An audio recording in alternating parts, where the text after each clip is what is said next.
Hello everybody, welcome to the FTOG server. ToddytheBody here, Quantus pack and the auto repair episode. We're going to do the auto repair stuff last. First I'd like to cover some other things. I keep meaning to do a building episode because I need to start building some buildings to get some more mods in, but I just want to cover some mods, you know? I'm in a mod kind of view, or mode. Mood, that's it, mood. Anyways, just to show you, I added another Nether star generator. They're both fully upgraded with 20 speed upgrades each. So I think that means that they pull they create like 86,000 RF a tick each. Don't need that much now, but we just have it. We can supply it. Something that I thought was cool. Let's go ahead and move this and get my helmet back on. Oops, get my helmet back on. There we go. Something that I thought was cool. That the last episode we made that pull program. It will, if you have a bunch of items on the ground, like say you have a ton of stone or cobblestone that you had just mined up, or say you just want to move inventory. We have all this on the ground, so you would think that we would have to do the pull command a couple times. We've got the item in our seventh slot up here. Yeah, so if we do the pull command, it will also pull just slow enough that it will grab all the items off the ground too. We'll just go ahead and use that. I just want to show that to you. I thought it was neat. I didn't know it would do that. It's a little side effect. But let's see, what else can we do? Let's go over to our storage area. And here we are. What's going to be shown next? There we go. All right. I also have a new command in here, and we're just going to call it pull 2 because I want it to pull from the hotbar. Now this pull command will only pull, from slot 6. So if we do pull 2, it does nothing, right? So slot 6 in the hotbar is 0, 1, 2, 3, 4, 5, and 6. So this spot right here. So what is that going to be used for? Let's go ahead and fill up our inventory. So pickup mode, what is matching, and then we are going to restock the hotbar. So this is going to be more for like if we are building something. So let's go ahead and fill it all up. Put the stuff inside the handy bag. All right, there we go. So if you don't know what that does, the restock on the hotbar, if I'm using some of the stone or any items in the hotbar, if it's also up here in this slot, then it'll refill. So if I take a half stack, it should, yep, there it goes, it refills it. So we're going to put all that right there. Let's go ahead and grab a bunch more. Will that go? No, it doesn't go automatically inside there. I want to get a whole bunch just so you can see it happen. So this should be falling on the ground, but really what I'm doing is I'm picking it up and I'm putting it into the handy bag. So let's grab a few more stacks, and then we'll fill all of this up inside there. So let's say I'm done building. Put that back. Let's say I'm done building and I want to get all of the materials out of my handy bag. Sometimes it takes a long time to get this stuff into here and then back in your inventory. But with the pull 2 and with the auto supply, what we've got, let's see if I can do this fast so you can see it. We'll go to the inventory. You'll see it drain out of the handy bag. So here we go. All right, see it draining? It's all getting pulled out of the handy bag and put into our storage. Awesome. And then it's done. So now if I put something else there, it shouldn't pull it. Yep, because the program is finished. Okay, so let me show that to you real quick. We got the pull 2. Pretty much have the same program here. This is the original one, and then I added another one down below. It is almost identical. We just tweaked it a little bit. So the redstone signal, instead of coming from behind, it's coming from the up slot, and then it's going to check the inventory of the downside of the player interface, which is the hotbar, and then we have slot 6, which is this one over here that we said. And that's the only thing we've got over there. And if there's nothing there, it's going to stop. If there is something there, it is going to check what that item is, place it into the same token. We don't have to add a new token because we're not going to be pulling both commands at the same time. And it's going to read the token, and it's going to place that into a variable. And then here we have some different stuff. Now it will pull from the inventory on the downside, which is the player interface on the hotbar side, the slot 6, and it will check the item that is in the variable, which will be whatever his item is here originally. And then instead of leaving it blank so it pulls out a stack at a time, I limited it down to it'll only pull 16 at a time. Now the reason I did that is so that this function here would have enough time to resupply it, to restock it into my hotbar so that I can continue pulling. Alright, so then it's gonna set it into slot 0 of the processor, and then this is the same. It's gonna pull from the processor and then push it into the inventory, which is the this module thing right here, storage control module. And then it'll keep doing that until it reports that it is not going to be pulling anything else, which it'll stop the program. So that's all that is. So if you're confused about these other steps that I kind of glossed over, go check out the last episode and we covered them over here. And just now we covered the adjustments that we made for the other hotbar. Okay, so that's that. I think that's real neat too. Now, I've also added in some ore processing, these 3 blocks. What I do is I throw some sort of ore inside there. So I think if we crush cobblestone, it will turn it into, or crush stone, it'll turn it into cobblestone. And then if we cook it again, it'll turn it back to stone. Do we get any side products from that? Like, do we accidentally get any, like, where is this crusher at? Oh, we don't have a crusher. Huh. Does the crusher not crush stone? Let's see. Nope, can't put stone inside there. So what are we gonna put inside there to test? Does it have any recipes? Are there any, yep, recipes. Are there any regular items that we can use to cook up stuff? Let's go past all the wool, flowers. What is that? I thought I saw some, no, I thought I saw some gravel. There's all the ores. Here's the gravel. Okay, so like say if we want some glass here. Oh, we can put cobblestone to get some gravel and some sand. And if we cook some gravel, I think we get like concrete or something like that. But if we put some gravel inside there, it'll crush it up, turn it to sand, and then it'll cook it into the glass. So how much of this do we have? Can we test it? We've only got 5 stacks of gravel. So let's do 1. What will happen? I put it inside here, it'll go into the crusher, and then it'll get cooked, and then it'll be put into our inventory. Let's see what our glass is right now.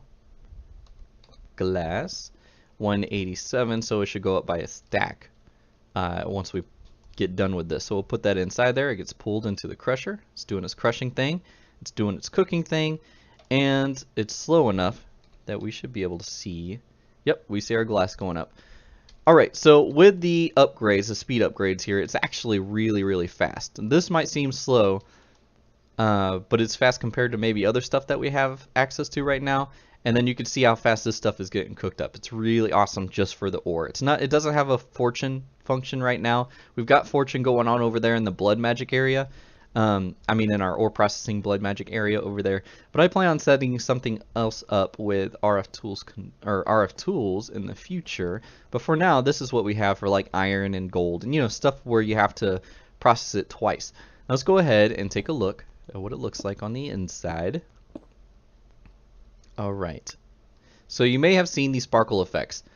The problem here, we don't have Ender IO yet. So I can't power and supply materials, power and supply materials at the same time. So our workaround here is we have these phantom energy faces, and what they do is that they will power machines that are at least or at a maximum 16 blocks away until you get some boosters on top, and then you can boost the range. But then that means we would have to see them and everything. So 16 blocks from here to here, that's good enough.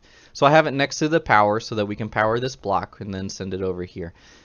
Okay, so that's the power part. Now we've got the supply part here. So we've got this inventory that we put all of our ores into. I have it being pulled out by this node, and it's got a stack upgrade and speed upgrade just so it goes pretty quick.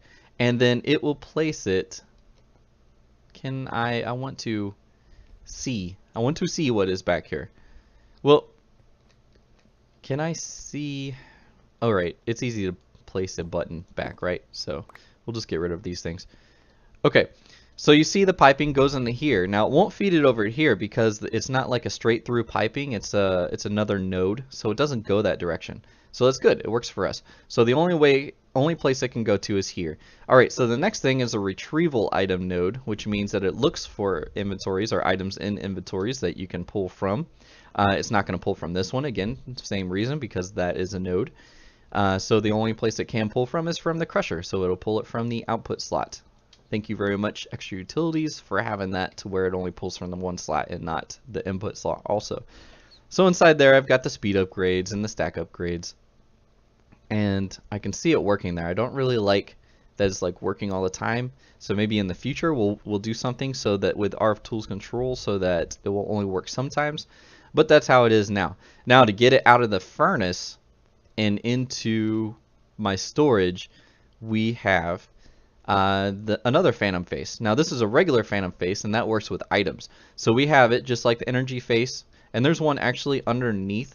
Oh no, there it is. You can see it peeking through right there. That's the other energy phase because you need 2 of them for 2 machines. Excuse me. So this one we only need 1 because we only want to pull from 1 machine. So it'll pull from the furnace over there. It acts like the same inventory, and into my ender chest, which is like, you know, the ender chest where I use to like put items back into my system. And that's how that works. So let's go ahead and put this all back together. Got that there, and then a couple of these. Great. So that's that. Alright, so now I think we are ready for the meat and potatoes of the episode. I wanted to do something with the spawner changer, but I think we'll save that for another time just because I'm not ready for that yet. But let's head on over back to our blood magic because I've got something really cool set up for you. Oh, it kind of goes along with this. I had a comment where I was like, when I was first starting to set up my storage, I wanted to be able to charge my battery remotely, and I had a comment telling me how to do it, but at first I just couldn't figure out what was being said. I don't know, I'm just being dumb, I guess, but I eventually figured it out. So we have it all set on all routable, right? So that accesses our inventory. This one here is not routable because I don't have the star lit up. But down here, there's another star. Now, if I put stuff into my system now, it's going to go into what's routable. But if I uncheck that, so it's not gold, it's silver, then it will go into the inventory that you have highlighted. So we see that there's 14 million RF in there. If we go ahead and put that in, it'll go into here, and it'll fill up. You can see it filling up there. And then it will. And then when I grab it, it'll come back out. And then there we go. That's how you can recharge your batteries on the go.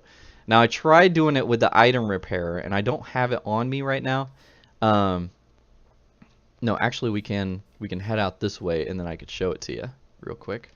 Let's go down here. Great. And then down around our catwalk. We don't walk on this enough. Whoops. And that's why, because you fall. So let's head over here. And then down here into the Nether, and then let me just show you. So the item repair is from Actually Additions, and uses RF to repair items. Up until then, we've been using Evilcraft, like with the blood chest, to repair our items with blood. And I thought that maybe we can start using RF since we're making a ton of it now. And just to be honest, the item repair is pretty slow. Even though the power seems pretty free right now because of the nether star generators and all that.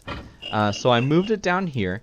Now the problem with it is that when we try to do this sort of thing, or you know, like we did with the power cell down here to repair a battery, I tried doing it with the item repair, and we've got the sword inside there so we can repair it when we're like trying to get wither heads.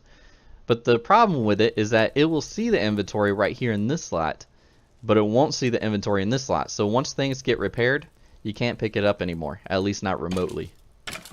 So, oop, looks like we've got some visitors.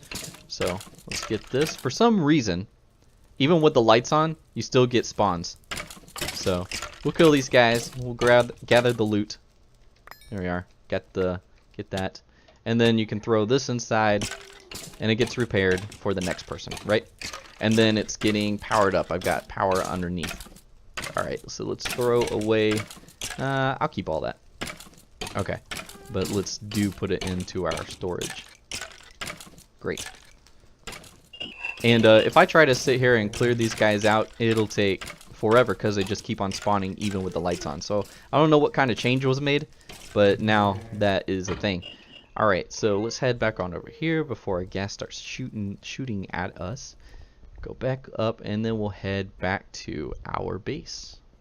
Right over here in this corner. Ours is like all the way over here all by itself, all alone. And then we're heading inside. Okay, so I made a workaround so that I can repair items. The only thing is that it's kind of limited, like it's an automatic sort of deal, which is what you came for this episode for. But oh, you notice I'm running a little bit faster. It's because I switched out my gem here. I was using the purple one before that kind of helped with knockback to the red one, which makes me go a ton faster. And even when I hold the sword, look at that, super fast. But I needed it. I needed to be super fast to kill the Gaia spirit. I did a little bit of Gaia farming. So, yep, that's what I'm doing now. Okay, so the rig that I made right here for the auto repair thing, I made a new shuriken, called it Stinger 2. The other one was called Stinger 1. Let's go ahead and take a look at it real quick.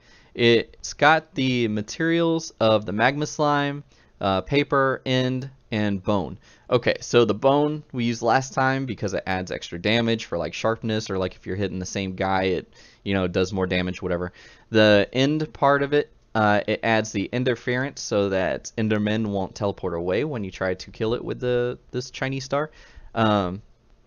Chinese star. I don't know if it's like Chinese originally. Maybe we'll just keep calling it a shuriken, or the stinger. We'll call it the stinger. And then the alien part of it, it adds extra stats to the weapon for a short time. And I think it is done now. I mean, I've been holding on to this thing. So it went up to 9.63 damage. Our other one was, do I have it here? I do. 6 damage. So it's a little bit more. Okay, and then the paper just adds more modifiers. And then the magma slime thing, the superheat and the flammable. One of them will set creatures on fire when you block. But we can't block with this. So the other one, whichever one it is, superheat or flammable, will add extra damage to creatures that are on fire.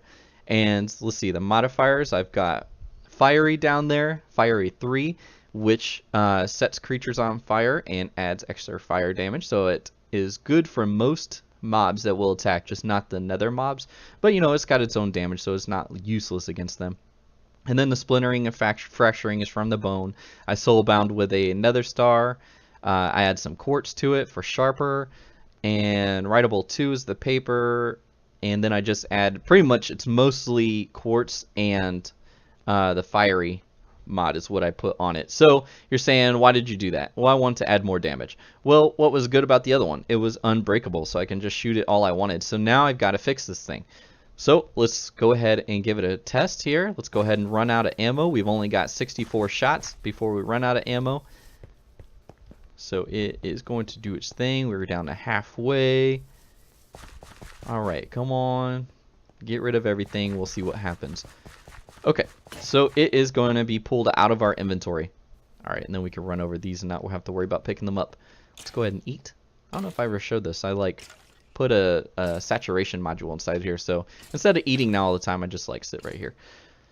Okay, so now it should be inside here repairing itself and getting more ammo. So if we hit the shift key, you can see the ammo going up as it repairs. And we've got the player interface, so it interacts with my inventory and it's interacting with the bottom, so it does my hotbar.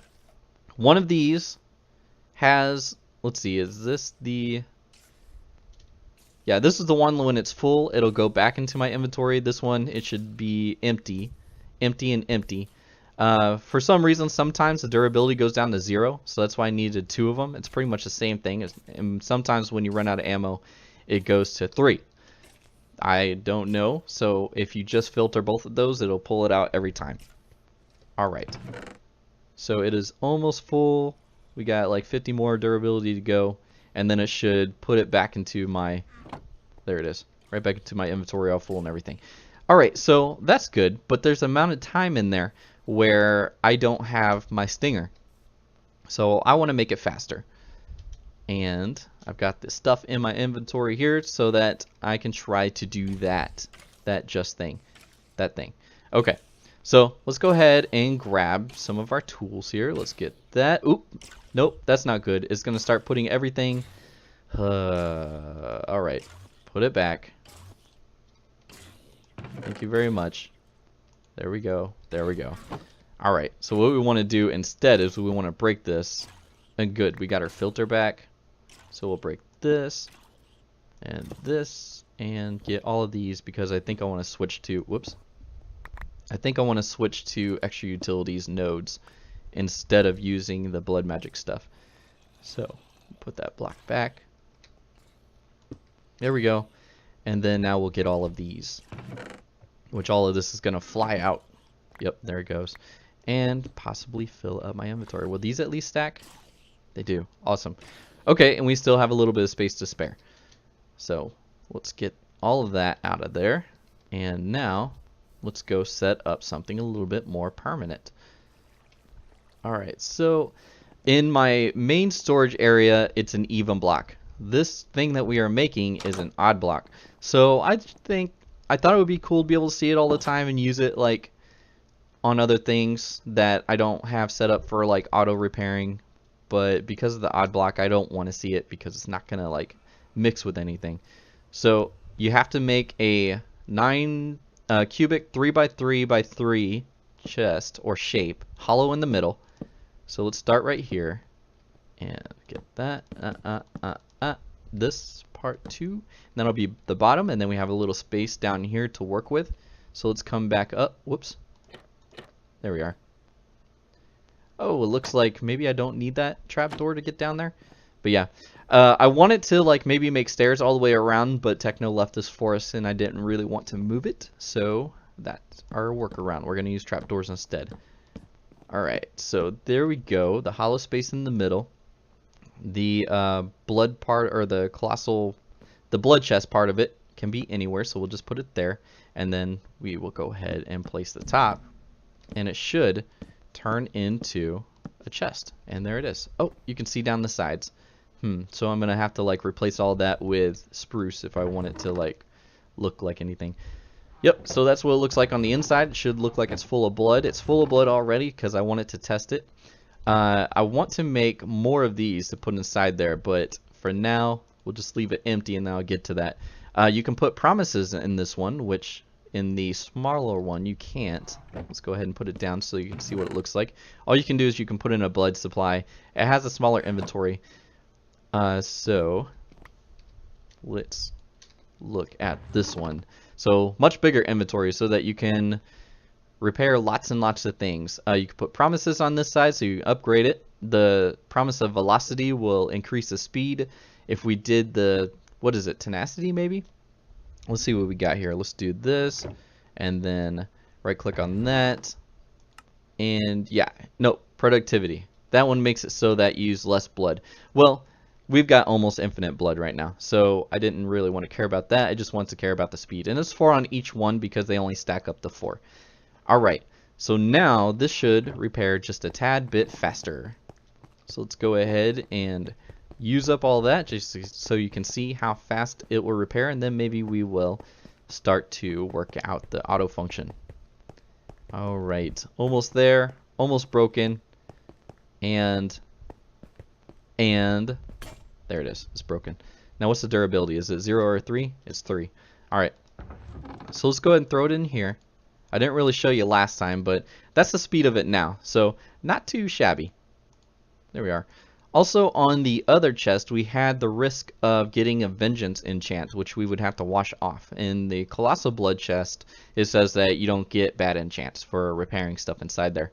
Oh look, if you are using armor that needs repairing, it even gives you some slots over here so that you don't have to pull it out of your armor slots. That's kind of cool. Alright, so it's going to do its thing. It's going to go ahead and repair. It's almost there. And that would actually be a lot faster than using the regular blood chest. Awesome. So let's open these up and then get started with setting up this thing. So I'm thinking now that with the player interface, I won't need 2 of them. So let's just go ahead and put that. Whoops, I still have it on auto supply and all that. So let's go ahead and disable these. Great. and then put that one up inside there, and then get rid of this because I don't want to use that. Yep, there we are. And I'll hold on to this stuff. So let's go ahead and place the player interface. Let's see what we got. So I think I'm going to dig out these two spots. Okay. Oh, I picked it up. And then put that there because we want to interact with the hotbar, the bottom side, right? Okay. So let's see. I think what we want is we want a node and we want a retrieval node. Do I have a retrieval node? Yep, I do. Great. So we want to retrieve. There we go. We want to retrieve when the item is full, right? No, we want to retrieve when it's broken. All right, so let's go ahead and put this one here. Oh, I know what it was. Why I wasn't using the extra utilities in the first place. Check this out. So we're gonna have to go right back to blood magic, and I went and put all that stuff in. No, it's up there. See, the pipe doesn't interact. Now I thought that there was a way to get these to interact. Like I thought it was a stick. Is how you. Whoop, can I get the right stick? There we go. I thought that is how you got it. So like if I right click on there, it doesn't do anything. Left click, shift right click. Yeah. So does extra utilities actually have like a new item to manipulate these things? Extra utilities maybe? Anything in here? Glass cutter. And then like a bunch of sickles. It doesn't look like it. No, it doesn't look like it. It does not. If we go with just extra. Contract? No. Oh, boomerang. I want to make one of those. Yeah. What is that for? I wonder. It doesn't tell you, of course. Okay, let's see. What else do we have here? Power manager? No, that's probably not it. Yeah, I don't really see anything. So if you know how to interact with these guys now, you let me know. Because I would like to use that instead of the blood magic. So we'll just go ahead and set up blood magic again.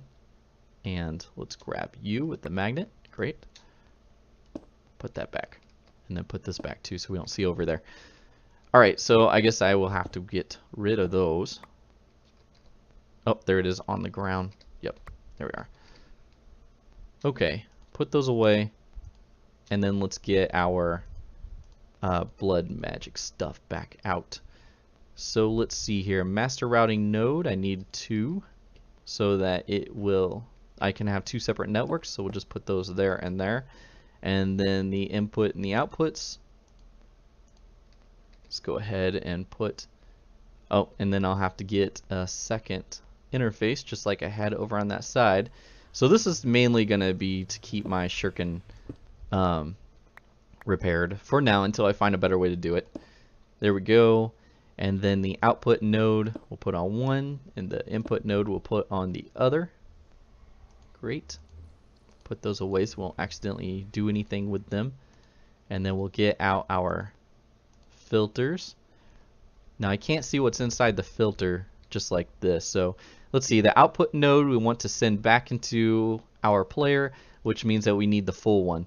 So we want it to look up, and that's not the full one. Okay, so now we know. Grab that, and then go back over here. Come on. Is that not going to go away? All right. And this should be the full one. There it is. Takes a little bit. And then this one we want to pull out, which is the input node. We want to pull out the broken ones. Great. And then we just want it to interact with its input and output nodes over here that go into the chest or take out from the chest. Now it's not really connecting, but I'm pretty sure it does. It will because it connects with the regular one. Alright, so we want the output node to be associated with the other input node, which is that one there, and that also means that we need our little tool that will tell these nodes what they need to do.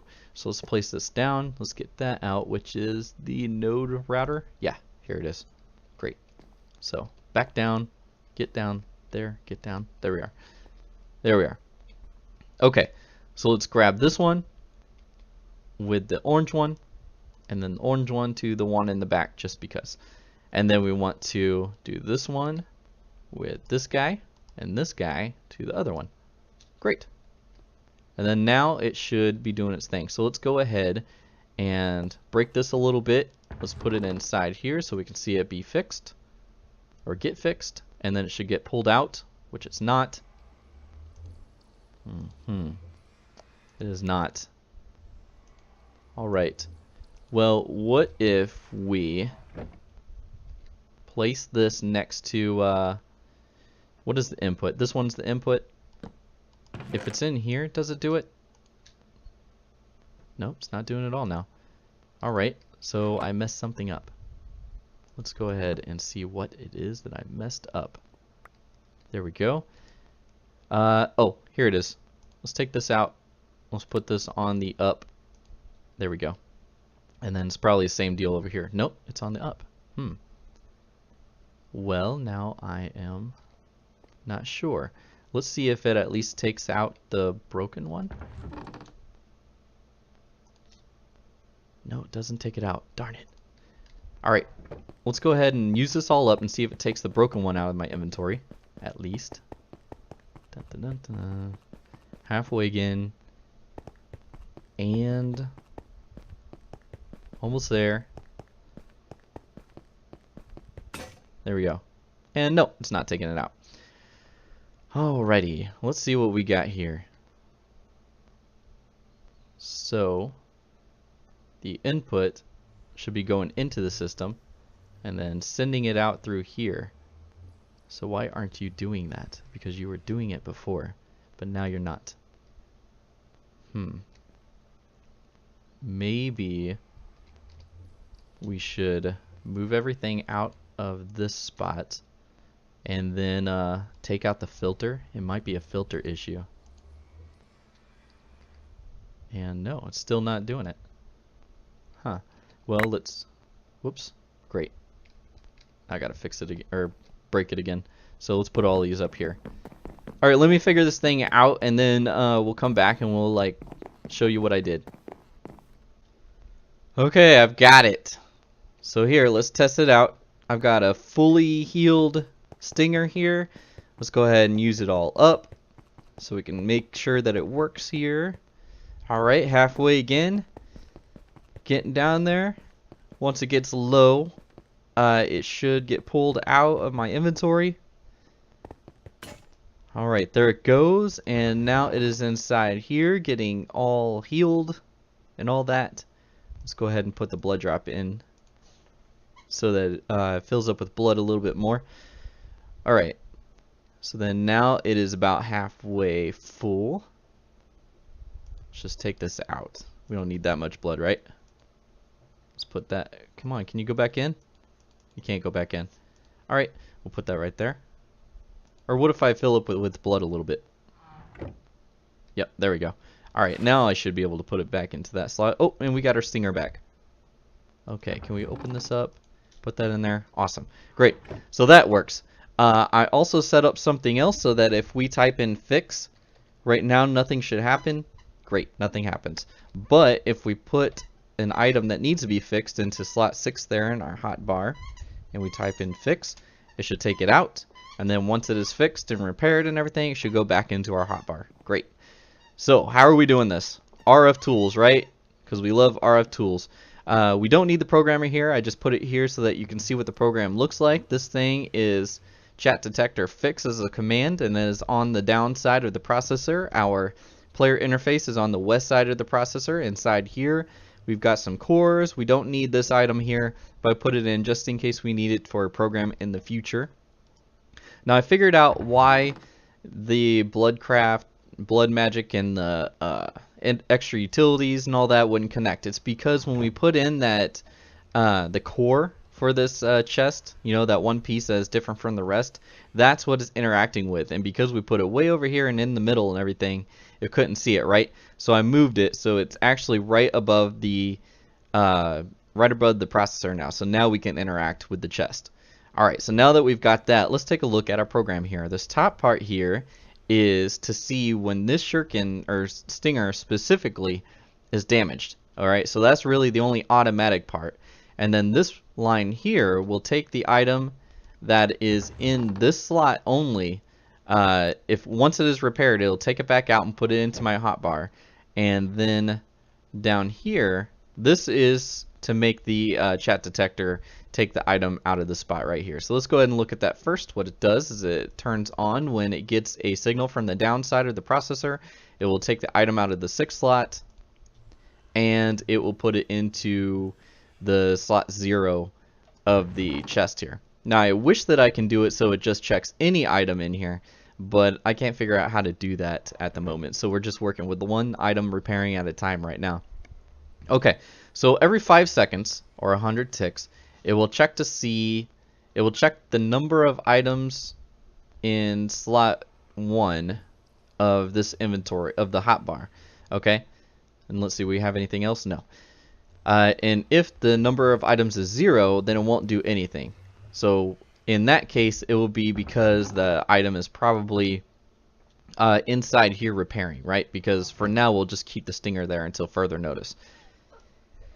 Alright, so then it's going to evaluate the item. It's going to send that item, and it's going to send it, or evaluate the item in slot 1, which is the stinger. And it'll send that information to this next one, which will get the damage value. And then it gets the last thing, like from the evaluation. So the damage value, and if the damage value is... Alright, so this is weird. Alright, so at first I had this at at 10. So I would think that if the damage was 10 or lower, then it would go on and do its thing, or 10 or higher, it would stop. But that's not what it means. It means like 10 away from maximum. So the damage, the amount of durability in the stinger right now is at 653, the maximum. See down there? Okay. So it means away from the maximum. So if the damage value is 643 away from the maximum, which would make it 10 durability, then it'll go ahead and go on, which means that it will take it out of that slot and put it into the processor, which is slot 0. And then it will take it from slot 0 of the processor and put it into the chest, which is up. You can see we've allocated slot 0 down here. Alright. So then, every 5 seconds, it will check the inventory number, or the amount of items that are in slot 0 of the up block, which is the chest. And that's this slot right here. Okay, it will check that number, and if that number is equal to 0, it'll do nothing, which means that nothing is being repaired. But if something is being repaired, then it will check the damage value, just like up here, of that item. And if the damage value equals 0, which means 0 away from maximum, which means fully healed, if it is not that, then it will stop and keep it in there to be healed further or repaired further. If it is 0, then it will grab it from that slot, put it back into slot 0 of the processor, and then this one here will grab it from slot 0 of the processor and put it back into my player inventory, which is to the west and the down slot. And the player interface is to the west and the down slot, which is the hotbar. And that's that. So now the stinger will automatically get repaired when I run out of shots. And I think that that will just be my weapon slot from now on, is slot 2, which is pretty much what I've been using it for anyways.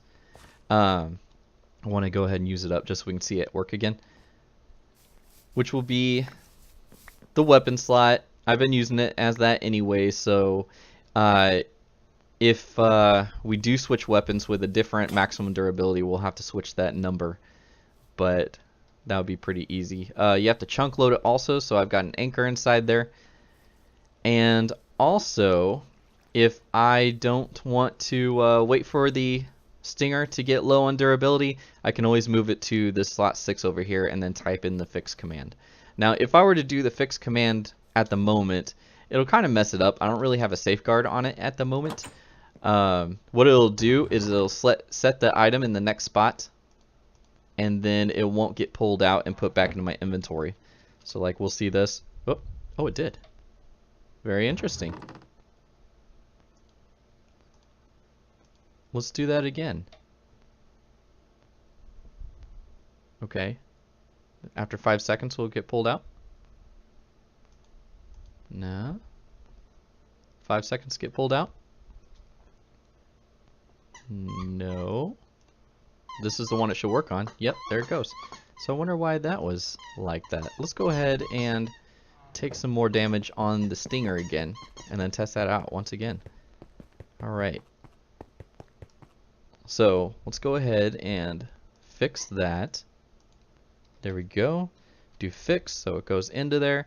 Now let's put this into slot 6 and then do fix again. Alright. And it doesn't put it in the slot 0. Ah, is it over here saying that there's no inventory spot? It is not. Oh, and then it just put it back. Very interesting. And then it did that one. Huh. That is very interesting indeed. Okay, so I don't know why that worked. I'll have to like maybe test with it a little bit more. But anyways, there we go. So now we have auto repair. We have a repair on command, and also I kind of showed you that thing where I can recharge the battery. But those are some of the things that we are working on this episode, and I'll see y'all next time.